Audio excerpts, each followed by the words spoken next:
Gene बॉड्रिलार्ड। Gene बॉड्रिलार्ड एक ऐसे French post modernist हैं जो कि अपने वर्क सिमुलक्रा एंड सिमुलेशन में पोस्ट मॉडर्न वर्ल्ड में जब Meta narratives, grand ideologies, religious influence टूट रहा है और लोगों के लिए एक नया आइडेंटिटी क्राइसिस खड़ा हो रहा है, तो ऐसे में एक पोस्ट मॉडर्न सोसाइटी में लोग किस तरह से अपनी आइडेंटिटी को रिलेट करते हैं, किस तरह से अपनी सोशल अंडरस्टैंडिंग डेवलप करते हैं और ये सोशल अंडरस्टैंडिंग है क्या और कैसे ये किस टूल से ये आती है और कैसे ये उनके ऊपर इन्फ्लुएंस बनाती है, इसके संदर्भ में वो उनका वर्क है। बेसिकली बॉड्रिलार्ड का ये मानना है कि जो साइंस होते हैं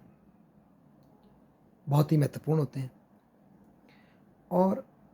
प्रारंभ से ही मानव जब से बनमानुष था तब से ही गुफाओं पे चित्र बना करके अपनी बात को कहने का प्रयास करता है और उन चित्रों के माध्यम से जो रियलिटी उसने देखी है की है उसको दिखाने की कोशिश करता है। पर बॉड्रिलार्ड कहते हैं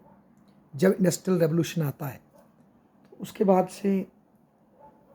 मानव की रियलिटी की प्रतियां बनाने की कैपेसिटी बढ़ जाती है और वो कई गुना रियलिटी की प्रतियां बनाना शुरू कर देता है। जैसे फॉर एग्जांपल कोई प्रभु की मूर्ति, कोई पशुओं की तस्वीरें, पशुओं की के आइडल्स, इस तरह के हम कई ले सकते हैं एग्जांपल कि हम जो है जो रियलिटी है उसके नकली कॉपी बनाना शुरू करते हैं, चाहे प्लांट्स हों, नकली प्लांट्स हों, तो हम रियलिटी की कॉपीज़ बनाना बड़ी गति से शुरू कर देते हैं इंडस्ट्रियल एज में। पर in the post modern age ये होता है कि अब हम ऐसे साइन क्रिएट कर देते हैं जो कि अपने से आगे भी किसी और साइन को डिपिक्ट करते हैं और साथ ही साथ हम सिमुलेशन करना भी शुरू कर देते हैं जिसमें कि कृत्रिम रूप से किसी वास्तविक क्रिएटिविटी की प्रक्रिया को दर्शाया जाता है। तो अपने आप ही साइंस जो है एक नई रियलिटी को जन्म देना शुरू कर देते हैं। तो ये तीसरी स्टेज आती है जिसे पोस्ट मॉडर्न एज है। तो ऐसी पोस्ट मॉडर्न सोसाइटीज़ में जब मानव को आइडेंटिटी क्राइसिस का सामना करना पड़ता है तो वो बेसिकली जो साइंस जो हमने क्रिएट किए हैं over the period of time और जिसको साइंस ने और नई टेक्नोलॉजी ने और ज़्यादा अपडेट कर दिया और ज़्यादा कैपेबल बना दिया है, बल्कि अब वो इस लेवल पे पहुंच चुके हैं कि वो खुद अपने आप नई क्रिएटिविटी को सिमुलेट करते हैं, उस पर लोग रिलाई करते हैं। अपनी ग्रुप आइडेंटिटी को लूज़ करने की वजह से लोग अब मॉडर्न सोसाइटी में बॉड्रिलार्ड कहते हैं कि पोस्ट मॉडर्न सोसाइटी में लोग कहते हैं, बॉड्रिलार्ड कहते हैं, लोग मास कंज्यूमरिस्ट बन जाते हैं। Media, social media, TV, movies जो उनको दिखाती है उसके हिसाब से फिर वो अपने ड्रेसेस को परचेज़ करना शुरू करते हैं, अपने उठने बैठने का स्टाइल को उसका अलाइ करते हैं, जो जूते वो खरीदते हैं उससे वो एक स्टाइल बनाना चाहते हैं, जो कार वो लेते हैं उससे कुछ रिफ्लेक्ट करना चाहते हैं। तो इस तरह की कंज्यूमरिस्ट आइडेंटिटी के साथ लोग जुड़ना शुरू कर देते हैं, जो उनकी एक एक्चुअल और एक ग्राउंड रियलिटी वाली आइडेंटिटी होनी थी वो उनसे छूट जाती है। और अब वो मोर ओवर जो ये मीडिया और मास मीडिया और अब जो सोशल मीडिया आ गया, इसके थ्रू जो एक नई रियलिटी कंस्ट्रक्ट होती है उनके लिए, जो कि रियलिटी की तुलना में हाइपर रियलिटी है और कंस्ट्रक्टेड है, उस पर लोग ज़्यादा फिक्स हो जाते हैं और पर्सनल लाइफ में वो वैसे दूसरों से सक्लूडेड होकर के अकेले ज़्यादा रहते हैं। तो इस तरह की एक स्थिति बन जाती है। और इसके लिए अगर एक उदाहरण दें तो एक बड़े अच्छे पॉडकास्ट शो में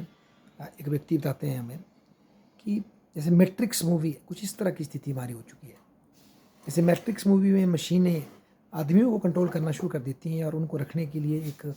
नकली वर्ल्ड उनके लिए बना देती है, सिमुलेटेड वर्ल्ड बना देती हैं, जहाँ की लोग को ये लगता है कि वो सच में ही किसी से प्रेम कर रहे हैं, अपना काम कर रहे हैं, अपना सारा दायित्व निभा रहे हैं, हम सच में जी रहे हैं, एक तरह की रियलिटी वैसा माहौल क्रिएट कर देती है। और जब कोई एक व्यक्ति गलती से उससे बाहर आता है तो बाहर आकर के भी वो व्यक्ति छटपटाता है दोबारा उस सिमुलेटेड रियलिटी में जाने के लिए। वही हालत आज शायद हमारी है। जब कभी लाइट चली जाती है, कहीं पावर कट लग जाएगा, तो जब हम फेसबुक, व्हाट्सएप, यूट्यूब या ट्विटर ये चीज़ नहीं कर पाएंगे तो लोग छटपटाएंगे। जैसे ही वो चीज़ें बाहर वापस आएंगी, लोग उसमें फिर से खोना चाहेंगे, क्योंकि चाहे वो हमारी रियलिटी से दूर हो, हमारी इमीडिएट रियलिटी से वो दूर हो, पर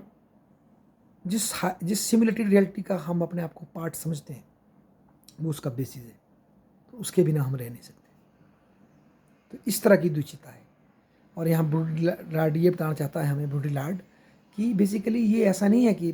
नोम चॉम्स्की की तरह मीडिया हमें रेगुलेट कर लेती है, बल्कि हम भी स्वेच्छा से इस कल्चर का पार्ट बनना चाहते हैं,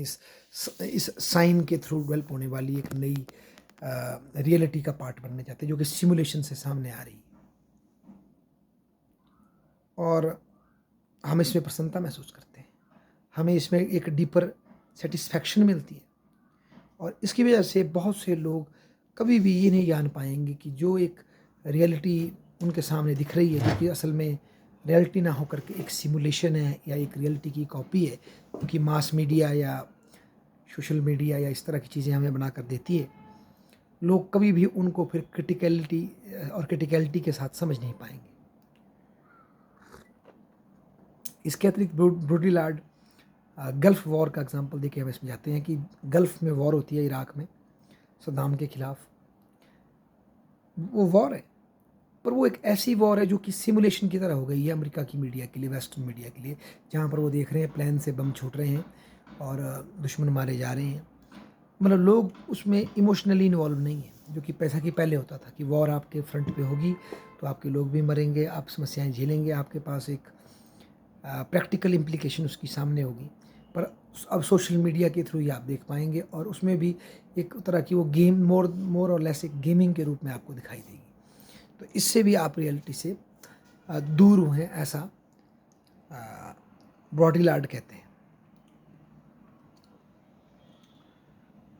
और कहीं ना कहीं ये जो अब जो साइंस अपने आप में इतने पावरफुल हो गए हैं कि वो आपको कोई एक नई दिशा दे रहे हैं। ये मानव की कॉन्शियसनेस के लिए, मानव की इंडिपेंडेंट थिंकिंग के लिए कई मायनों में समस्या भी खड़ी कर रहे हैं। फॉर एग्ज़ाम्पल, जैसे कि हम बोलें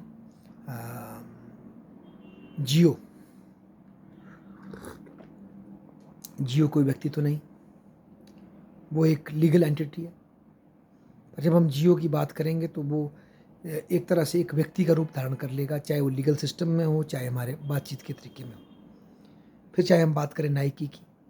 फिर चाहे हम बात करें पतंजलि की, फिर चाहे हम बात करें किसी मल्टीनेशनल या बड़ी नेशनल ब्रांड की, तो वो लीगल एंटिटीज़ है। पर हम उनके संदर्भ में जब बात करते तो हम ऐसे बात करते जैसे कि वो एक व्यक्ति हो। या डेटॉल ने अपनी एक ऐसी इमेज बना ली है, फॉर एग्जांपल, कि वो अपने आप में ही वो मेडिकल के साथ जुड़ा हुआ है। डेटॉल का नाम आते ही आप ये मानेंगे कि ये मेडिकल का मतलब इलाज उपचार के साथ जुड़ी हुई चीज़ है। तो इस तरह से मतलब कुछ उसका साइन देखते ही आप जो हैं जुड़ जाएंगे उसके साथ। तो साइन अपने आप में सशक्त हो जाते हैं। और आज के इस आर्टिफिशियल इंटेलिजेंस के दौर में जब कंप्यूटर खुद कोडिंग और ये करेंगे, तो कहीं ना कहीं ब्रॉडिलार्ड की जो सिमुलक्रा से सिमुलेशन की जो मतलब शिफ्ट है हमारा, और अब इसमें जो सिमुलेशन ऐसा हो रहा है जो कि आदमी ने जो किया ही नहीं उसको भी पहले ही मशीनें प्रोडिक्ट कर रही हैं और अपने आप नया कोड करके दे रही हैं, हमें नए प्रोग्राम करके दे रही हैं। तो वो तो फिर एक तरह से आदमी की क्रिएटिविटी से भी बहुत आगे निकल जाएगा।